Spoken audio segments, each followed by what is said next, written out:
အားလုံးပဲမင်္ဂလာပါဒီနေ့မှာတော့ PDF ဖိုင်ကနေ Word ဖိုင်အလွယ်တကူပြောင်းလဲနည်းလေးကိုပြောပြပေးသွားမှာဖြစ်ပါတယ်ပထမဆုံး laptop ကို internet ချိတ်မယ်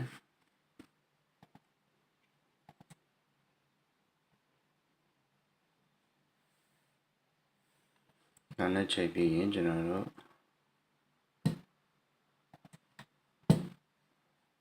Google Chrome နဲ့ကိုသွားမယ်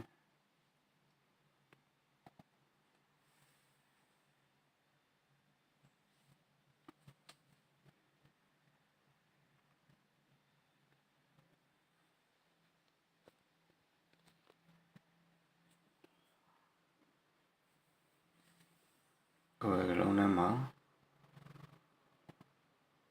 iLog PDF ဆိုတာလေးရိုက်လိုက်မယ်ပြီးရင်လေးရိုက်ရှာလိုက်မယ်ရိုက်ရှာပြီးရင် iLog PDF ကိုနှစ်ချက်နှိပ်မယ်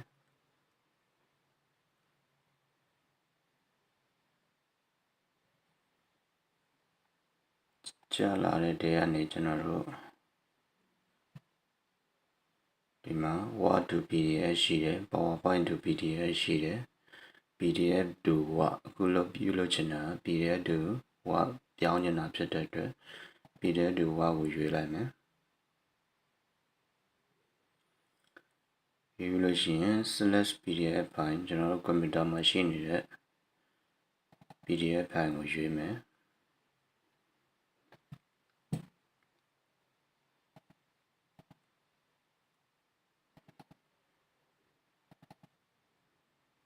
ကျွန်တော်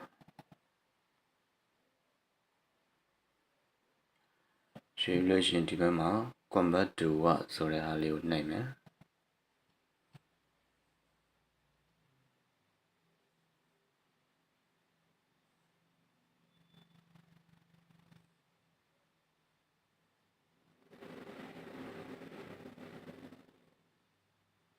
ခဏလေးစောင့်ပေးပါမယ်နော်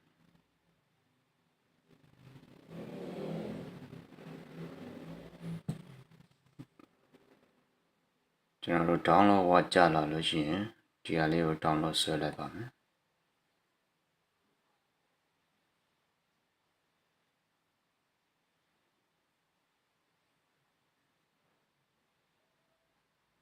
download ဆွဲပြီးဒီမှာပေါ်လာပါပြီ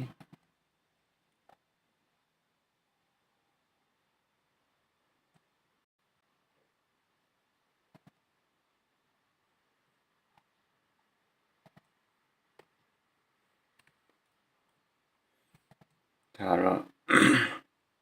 PDF နဲ့ Word ဖိုင်အလွယ်တကူပြောင်းလဲတဲ့နည်းလေးဖြစ်ပါတယ်